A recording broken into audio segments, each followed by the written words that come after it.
오늘 이 시간 성령님의 조명하심이 우리가 성경을 읽을 때마다, 말씀을 들을 때마다 충만히 임하시기를 예수님의 이름으로 축복합니다. 성경의 말씀이 깨달아지고 예수님을 믿는 신앙의 믿음으로 말미암아 하나님께서 인정하시는 사람됨, 그것이 바로 우리들의 삶의 이야기가 될 줄로 믿습니다. 성경 66권은 하나님의 말씀입니다. 성경은 예수님을 믿어 영생을 얻게 하는 하나님의 말씀입니다.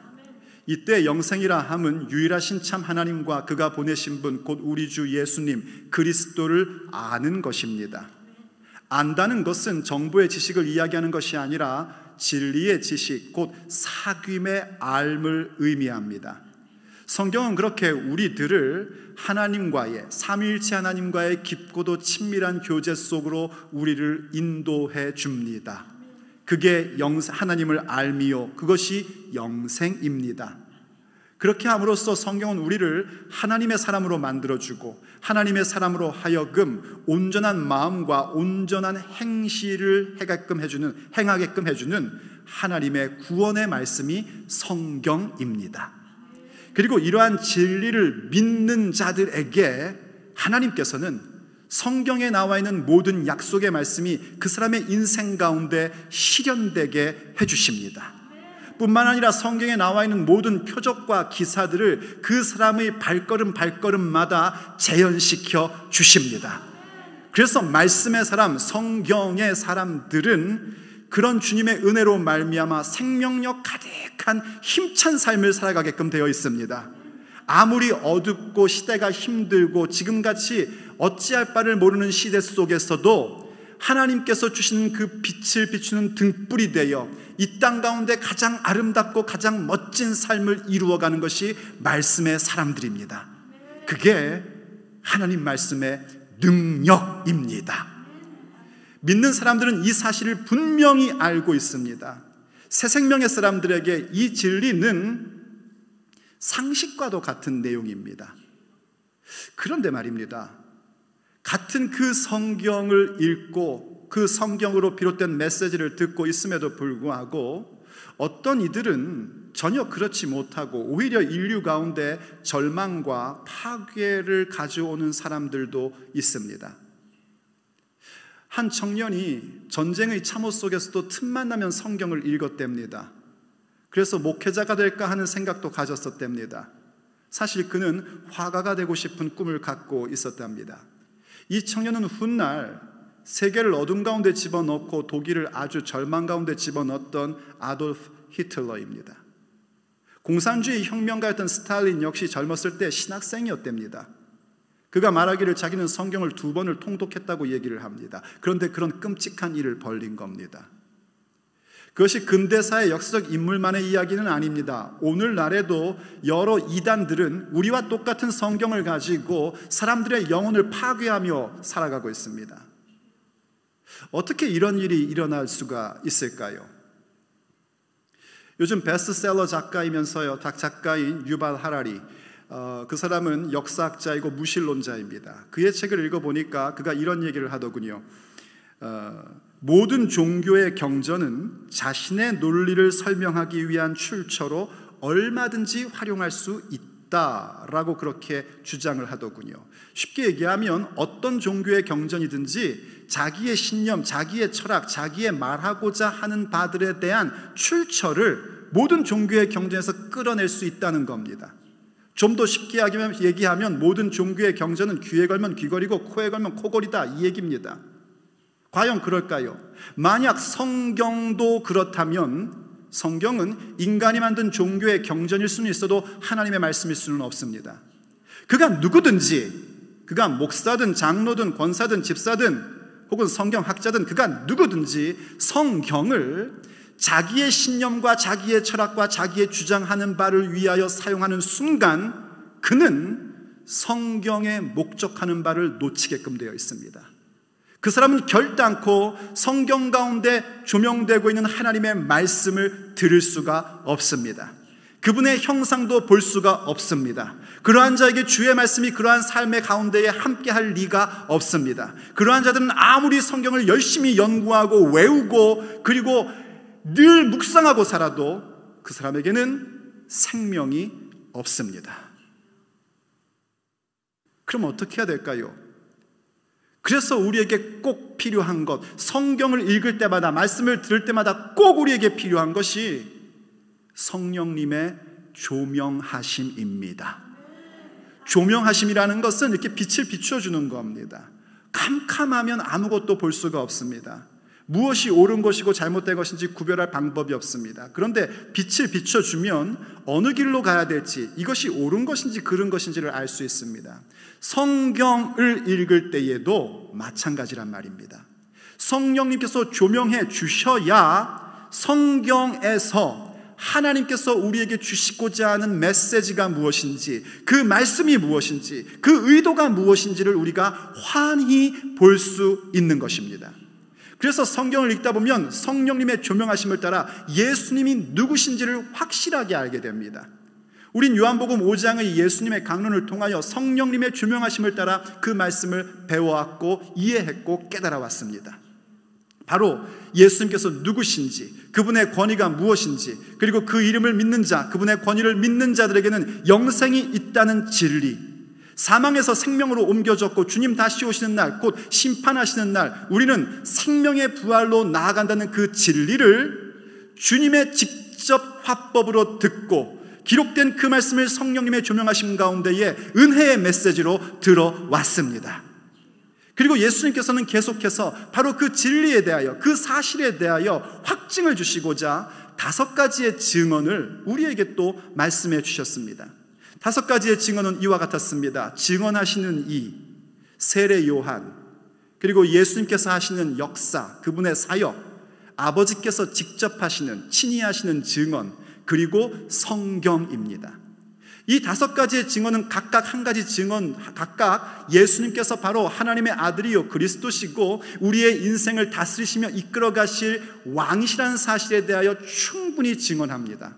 그리고 동시에 이 5가지의 증언은 성령님의 조명하심을 따라 연결되어 있다는 사실도 우리는 발견을 했습니다. 곧 증언하시는 이가 누구신가 했더니 요한복음과 요한의 서신을 보니까 바로 성령님임을 확인했습니다. 그래서 오늘날도 그 5가지 증언은 고스란히 우리 가운데 임하는데 성령님께서 누군가를 보내셔서 예수님만이 내 삶의 비전이요 나를 인도하실 분이라는 사실을 증언해 주십니다.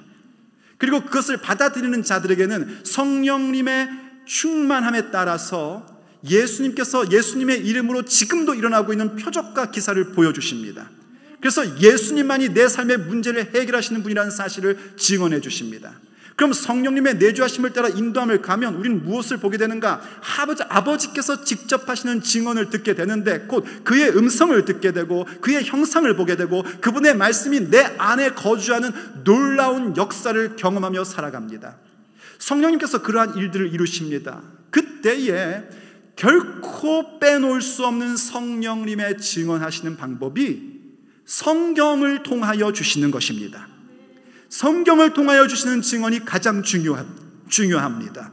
특별히 믿는 자들에게는 성경의 증언을 성령님의 조명하심을 따라 깨달아야 합니다. 이것을 하지 못하면 심각한 문제가 생기게 됩니다. 보내심을 받은 자, 예수님의 표적, 이거는요 믿지 않는 자들에게도 주시는 증언입니다. 그런데 성경은 어떤가? 성경은 특별히 믿는 사람들, 믿는다 하는 사람들, 예배당에 출석하고 예배를 드리고 있는 사람들에게 주시는 증언입니다. 그들에게도 예수님만이 왕이시고 예수님만이 우리의 삶의 비전이며 내 인생을 인도하실 분이라는 그 사실에 대한 증언이 필요합니다. 그것이 바로 성경입니다. 그것을 보려면 성경을 볼 때 성령님의 조명하심이 있어야 되고, 그것을 실패하면 우리의 삶에 어떤 문제가 생기는가? 성경을 그렇게 많이 읽었고 설교를 그렇게 많이 들었고 교회 생활 그렇게 오래 했는데 결국은 예수님을 믿지 않는, 참 이상하지만 자주 일어나는 현상을 또 보게 되는 겁니다. 예수님 때도 그랬습니다. 본문 39절로 가보십시오. 너희가 성경에서 영생을 얻는 줄 생각하고 성경을 연구하거니와 이 성경이 곧 내게 대하여 증언하는 것이니라. 예수님께서 유대 지도자들에게 하신 말씀입니다. 그들은 성경에서 영생을 얻는 줄 알고, 그것은 사실입니다. 성경의 원저자는 성령님이십니다. 그렇기 때문에 우리가 성경을 성령님의 조명하심을 따라 보면 성경에서 영생 얻음을 갖습니다. 곧 유일하신 참 하나님과 예수 그리스도를 알게 되고 그분과의 깊고 친밀한 교제 속에 하나님의 나라와 복음이 무엇인지를 깨닫게 되고 그 언약이 어떠한 사실인지를 알게 되며 우리가 어떻게 그 힘차고 아름답고 복된 삶을 살 수 있는가를 고스란히 알려주고 있습니다. 그 모든 긴 얘기를 한마디로 얘기하면 예수님입니다. 그래서 성경은 예수님에 대하여 증언하고 있는 것입니다. 그 유대인 지도자들이 성경에서 그러한 영생을 얻는 줄 알고 연구를 한답니다. 연구한다는 이 단어는요, 굉장히 전문적으로 연구하는 걸 얘기하는 겁니다. 해박한 지식을 갖고 있고 깊은 지식을 갖게 되었다는 겁니다. 그런데 이 성경이 나에 대해서 증언하는 것, 예수님에 대해 증언하는 것인데 이 사람들은 어땠는가? 성경을 그렇게 깊이 연구하고 해박한 지식을 갖고 있음에도 불구하고 성경이 증언하시는 분인 예수님이 자신들의 눈앞에 계심에도 불구하고 믿지 않았다는 겁니다. 왜 그랬을까요? 그들 속에 성경조차 자신들의 신념, 자신들의 명예, 자신들의 영광을 위하여 사용하는 끔찍한 일을 벌이고 있었기 때문입니다. 그 결과가 무엇인가? 우리 오늘 그 결과부터 한번 보죠. 45절로 47절 말씀입니다. 내가 너희를 아버지께 고발할까 생각하지 말라. 자, 성경이 증언하시는 예수님께서 직접 오셔서 예수님이 누구신지를 직접 가르쳐 주셨고 확증까지 주셨는데 그것을 믿지 않으면 예수님이 고발하실 만합니다. 그런데 예수님이 하시는 말씀이 내가 너희들을 고발하지 않을 거라는 겁니다. 너희를 고발하는 이가 있으니 곧 너희가 바라는 자 모세니라. 이것은 유대 지도자들에게는 충격적인 얘기입니다. 이들은 성경을 연구했다고 하는데 그때 성경은요, 이 당시 예수님 당시의 성경 곧 구약 성경을 얘기합니다. 그리고 특별히 그들은 구약 성경 가운데도 성경의 근간이 되는 모세오경을 더 열심히 연구했었습니다. 모세오경이라 하면 우리가 갖고 있는 성경의 첫 번째 다섯 가지 책, 장세기, 출애굽기, 레위기, 민수기, 신명기가 모세오경입니다. 이것을 특별히 연구했었어요. 그들은 스스로 말하기를 우리는 모세의 제자라고 했습니다. 바로 모세가 세워준 그 모든 말씀과 율법을 근거로 하여 그들은 자신들의 정치적인 입지를 세웠고 부와 명예를 가졌고 그거로 인한 만족감을 갖고 살아왔었습니다. 그런데 예수님이 그러시는 겁니다. 모세가 너희들을 고발할 거라는 겁니다. 그러면서 계속해서 46절 모세를 믿었더라면 또 나를 믿었으리니 이는 그가 내게 대하여 기록하였음이라. 그러나 그의 글도 믿지 아니하거든 어찌 내 말을 믿겠느냐 하시니라. 유대 지도자들은 자신들이 하나님을 믿는다고 믿어 의심치 않았었습니다. 예수님을 죽이는 것이 하나님을 위하여 일하는 것이라고 생각했었습니다. 그런데 그들이 어떤 실수를, 어떤 잘못을 저지르고 있는 것인가? 모세가 가리키는 바인 예수님을 보지 못하고 그저 모세가 전한 말씀을 자신들의 유익을 위하여 자기를 사랑하고 자신들의 영광을 위해서 사용했던 것뿐입니다. 결과 그들이 그렇게 믿었던 모세가 곧 그들이 그토록 의지했던 부분이 그들이 그토록 우리들은 참 경건한 자야 라고 믿었던 그 부분이 그들 자신을 고발할 거라는 겁니다. 저는 이 말씀을 읽으면서 마태복음 7장의 말씀을 떠올렸습니다. 예수님께서 그러셨죠. 나더러 주여 주여 하는 자마다 다 천국에 들어갈 것이 아니다 하고 말씀하셨습니다. 그때 많은 사람들이 예수님께서 그런답니다. 내가 주의 이름으로 선지자 노릇도 하고 주의 이름으로 귀신도 쫓아냈고 주의 이름으로 많은 권능을 행하였습니다. 그들은 자신들이 뭔가를 잘하고 있다고 생각했습니다. 잘 믿었다고 생각했습니다. 그런데 예수님의 답변은 확실했습니다. 나는 너희를 도무지 알지 못한다. 불법을 행한 자들아, 내게서 떠나가라. 무엇이 불법입니까? 하나님의 말씀을 어기는 것이 불법입니다. 하나님의 말씀을 어긴다는 건 뭡니까? 성경이 우리에게 증언해 주는 바 예수님만이 내 인생의 왕 되심을 부정하고 살아가는 것입니다. 그리고 성경을 내 철학과 내 신념과 나의 주장하는 바를 위해서 그 근거로 출처로 삼는 것입니다. 그게 불법을 행하는 겁니다. 그럼 우리는 어떻게 해야 되겠습니까? 우린 그럴 수가 없다는 얘기입니다. 그래서 성경을 읽을 때마다 성령님의 조명하심이 우리에게 있어야 됩니다.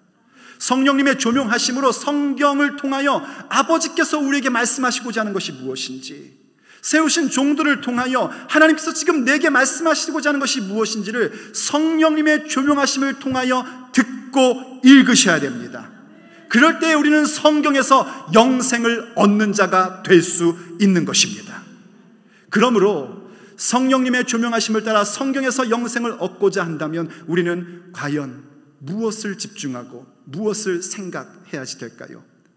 오늘 우리가 함께 듣고자 하는 주님의 메시지입니다. 첫째, 성령의 조명하심을 따라 성경에서 영생을 얻고자 한다면 우리는 무엇보다 예수님께로 와야 합니다. 예수님께로 오셔야 합니다. 성경을 읽을 때에 내 궁금증이 아니라 어떻게 하면 예수님께 더욱더 가까이 갈 수 있을까 하는 마음으로 성경을 읽으셔야 합니다. 성령님의 조명하심은 우리가 성경을 읽을 때마다 예수님께로 가까이 나아가게끔 만들어줍니다. 오늘 본문으로 다시 돌아가 보십시오. 40절입니다. 그러나 너희가 영생을 얻기 위하여 내게 오기를 원하지 아니하는도다. 그들은 영생을 얻으려고 성경을 연구하였는데 그 성경이 예수님에 대하여 얘기하고 있는데, 그러나 너희는 영생을 얻기 위하여 내게 오기를 원하지 아니하도다. 나는 사람에게서 영광을 취하지 아니하노라 하고 말씀하십니다. 예수님께 온다는 건 무슨 의미냐면요, 내 인생의 한계를 절감한다는 겁니다. 내가 죽을 수밖에 없는 존재라는 사실을 인정한다는 것입니다.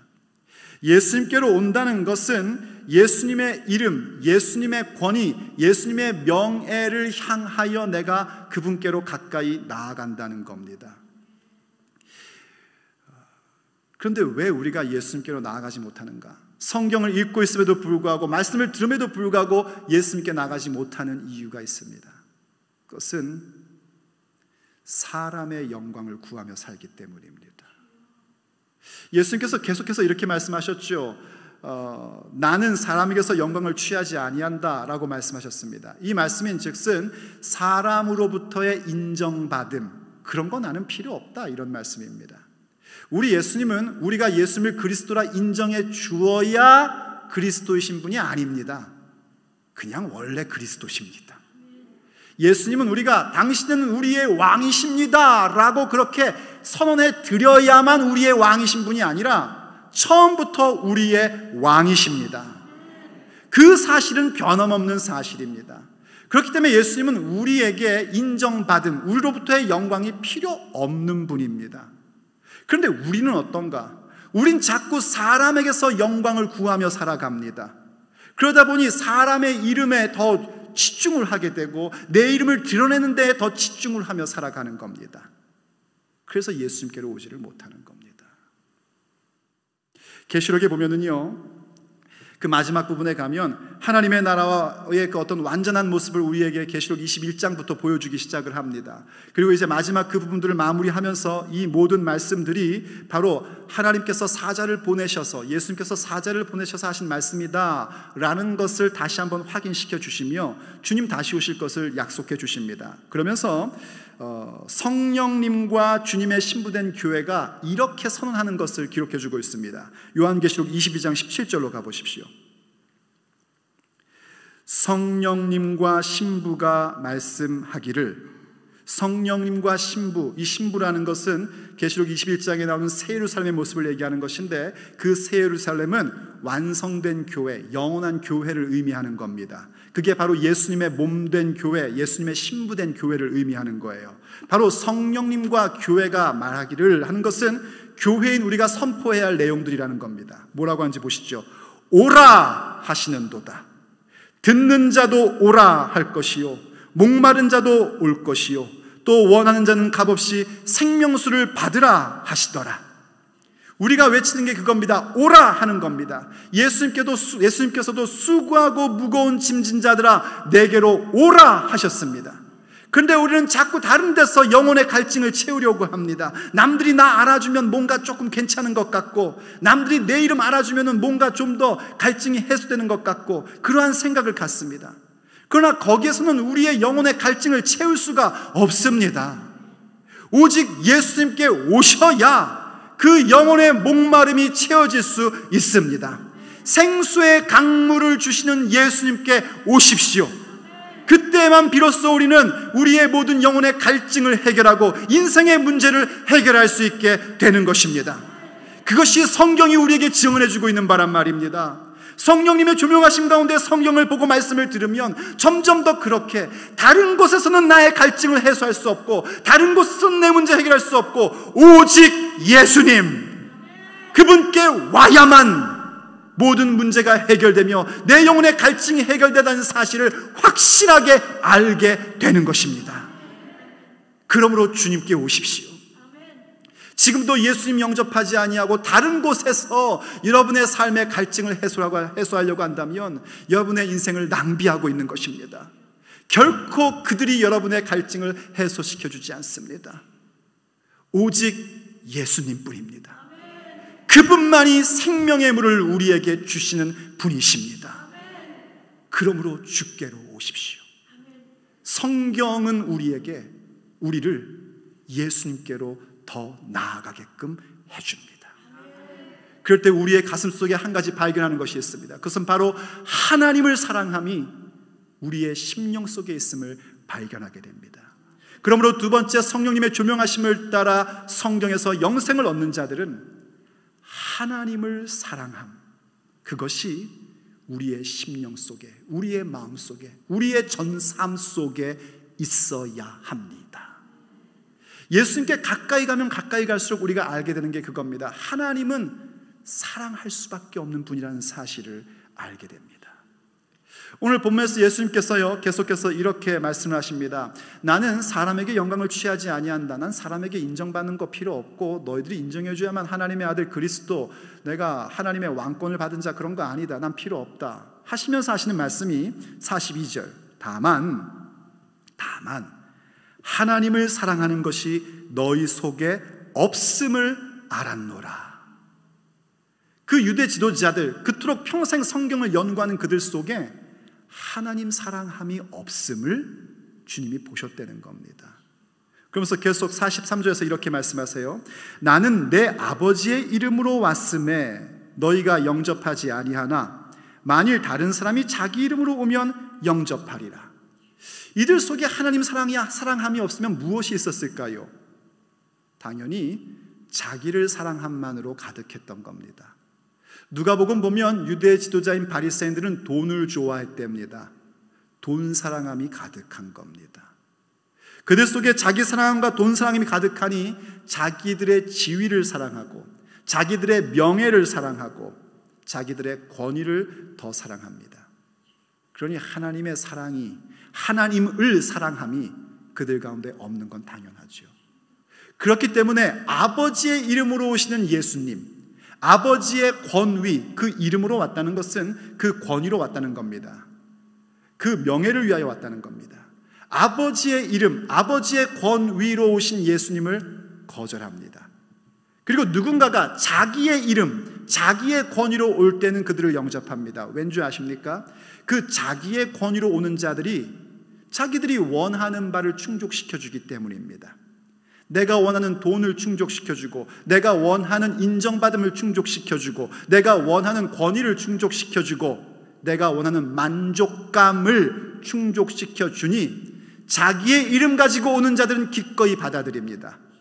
그러면서 아버지의 이름, 예수님의 이름으로 와서 나의 만족, 나의 권위, 나의 명예가 아니라 오직 아버지께서 주시는 만족, 아버지의 명예, 아버지의 권위로 오는 자들을 거절하더란 말입니다.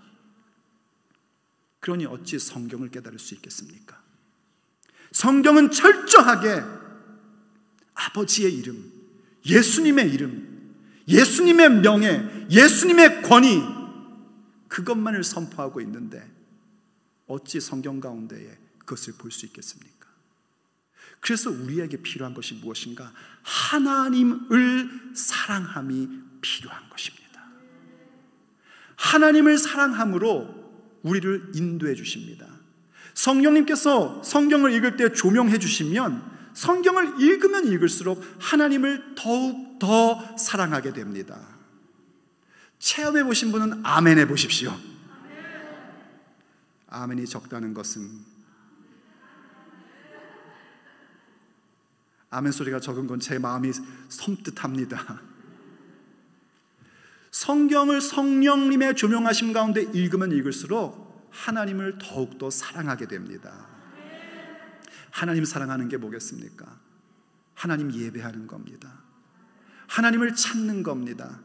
잠언에서 지혜를 빗대어 이렇게 말씀하셨죠.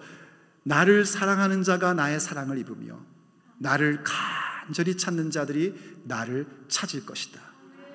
이 잠언은 식구 같은 겁니다. 그래서 나를 사랑하는 자와 나를 간절히 찾는다는 것은 대꾸를 이뤄서 같은 미닝인 것을 우리에게 가르쳐 주는 겁니다. 하나님 사랑한다는 것은 하나님을 간절히 찾는 겁니다. 또 하나님 사랑한다는 건 뭘까요? 그것은 하나님을 사랑하는 것 같이 이웃을 사랑하는 것입니다. 예수님께서 말씀하셨죠.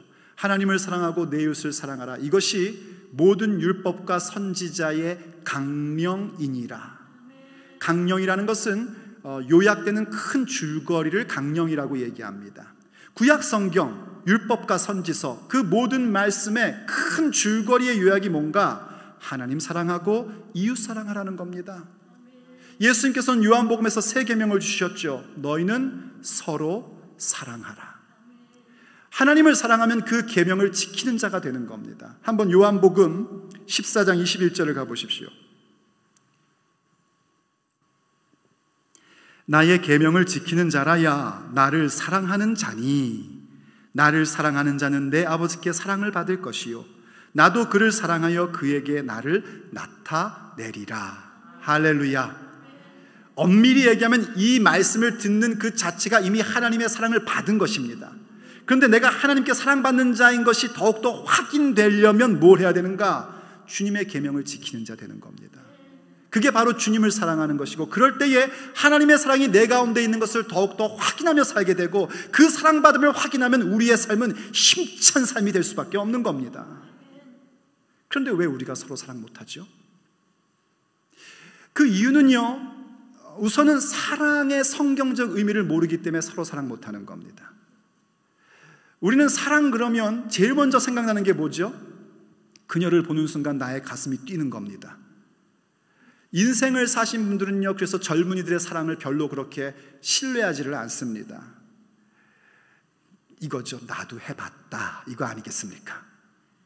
가슴 뛰는 사랑은 3년을 넘기지 못한답니다. 아시지 않습니까? 또 어떤 사람들은 사랑을 그렇게 얘기합니다. 무조건 어떤 죄를 졌던지, 교회에서 엉뚱한 짓을 하고 폭력을 행사하고 교회를 다님에도 불구하고 남의 남자랑 살고 간음하고 그럼에도 불구하고 다 그냥 덮고 품어야 된다라고 얘기합니다. 여러분 귀를 기울여 잘 들으십시오. 하나님은 사랑이십니다. 그런데 그분은 회개하지 않는 죄인을 지옥으로 보내십니다. 믿지 않는 자가 범죄하고 어떤 삶을 살았던지 그들이 회개하고 돌아온다면 우린 어떤 범죄자일지라도 회개하는 그를, 주님께 돌아오는 그를 양팔 벌려 끌어안고 안아줍니다. 형제로 받아줍니다. 그러나 믿는다는 자가, 교회를 다닌다는 사람이 범죄하고 더러운 죄를 짓음에도 불구하고 회개치 않고 있다면 그것을 받아주고 그것을 끌어안는 것은 사랑이 아닙니다. 성경이 말씀하는 사랑은 회개하여 예수님 믿게 하는 것이 사랑입니다. 회개하여 예수님 믿고 하나님의 나라와 복음으로 말미암아 그들이 몸된 교회의 일원이 되게끔 하는 데에 우리의 모든 인내와 열정을 다하고 수고를 다하고 섬김을 다하는 것이 사랑입니다. 그것을 위하여 싸우고 분투하고 인내하는 것, 그것을 위하여 희생하고 섬기는 것, 그것이 사랑입니다. 그것이 사랑이라는 걸 알지 못하니까 어디서도 할 수도 없고 하나님도 말씀하지 하신 사랑을 교회 와서 요구를 합니다. 그러면서 말합니다. 우리 교회는 사랑이 없어. 듣는 목사는 참 가슴이 복창이 터진다는 거 아니겠습니까? 사랑은 예수님을 믿어 하나님의 자녀 되게 하고 하나님의 나라와 복음을 위하여 그 인생을 불태울 수 있게끔 하기 위하여 그 어떤 한 사람을 위해서 분투하고 인내하고 수고하고 섬기고 희생하는 것이 사랑입니다. 그런데 왜 이 사랑이 없을까요? 자기를 사랑하기 때문입니다. 내 이름이 더 드러나기를 원하기 때문입니다. 예수님의 이름, 예수님의 영광이 아니라 사람의 영광을 더 원하기 때문입니다. 사람에게 인정받아야 되겠고 사람에게 영광받아야 되겠고 그렇게 해서 적어도 만족감이라는 자기 유익이라도 얻어야 되기 때문에 하나님을 사랑함이 그 속에 없는 겁니다. 그러나 성령님께서 조명하여 말씀을 보게 하시면 우리에게 놀라운 사건이 일어납니다.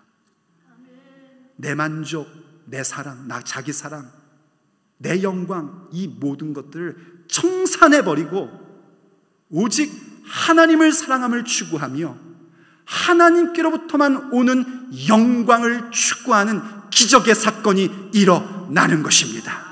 그래서 성령님의 조명하심이 말씀을 읽을 때마다 말씀을 들을 때마다 우리에게 있어야 합니다. 그러므로 세 번째 성령님의 조명하심 가운데 성경에서 영생을 얻는 자들은 오직 하나님으로부터 오는 영광을 추구하는 겁니다. 하나님께로부터 오는 영광, 하나님께서 주시는 인정하심, 그것을 더욱더 추격하고 추구하는 자, 그들이 바로 성경에서 영생을 얻는 자들의 모습인 것입니다. 본문 44절로 가보십시오.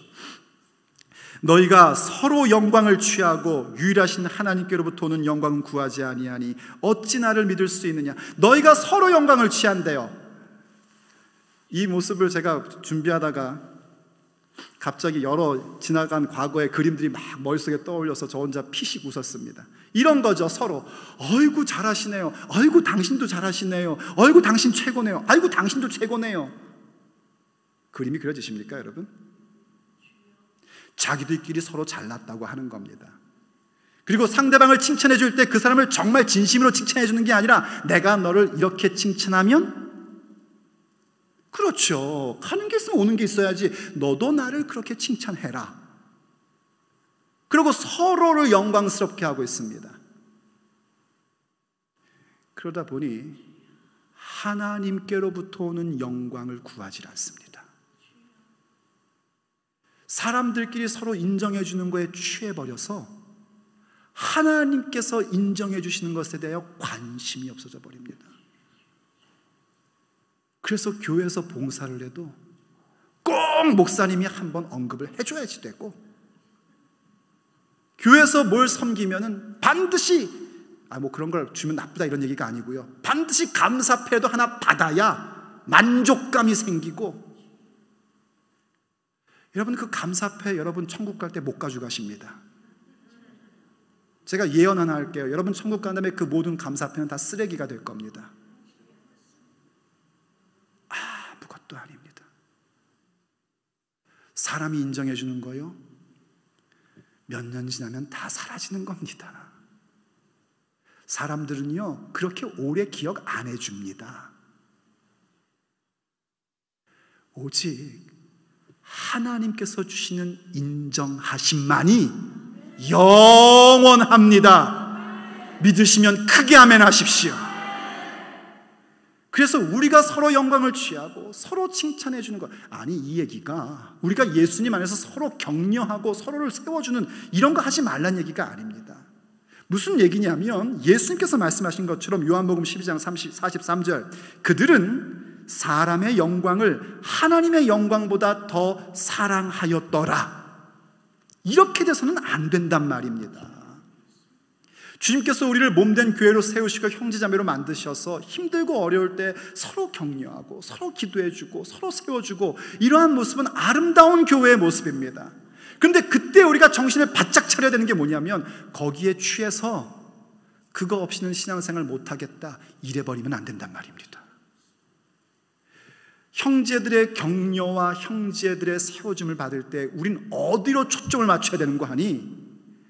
유일하신 하나님께로부터 오는 영광, 아버지께서 나를 인정해 주시는 거에 초점을 맞추셔야 됩니다. 그것이 예수님을 믿는 믿음입니다. 성경은 우리를 그 자리로 이끈단 말입니다.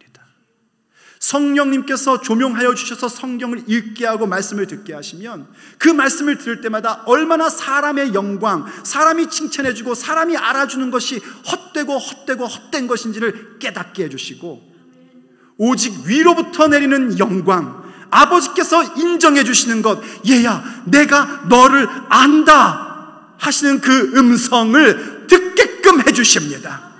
그래서 성령의 조명하심 가운데 성경을 읽고 그 예수님의 왕되심을 증언을 받는 자들은 사람들의 칭찬이 아닌 하나님의 영광을 바라보며 하루하루의 삶 속에 누가 알아주지 않아도 믿음의 여정을 한 걸음 한 걸음 걸어가는 겁니다.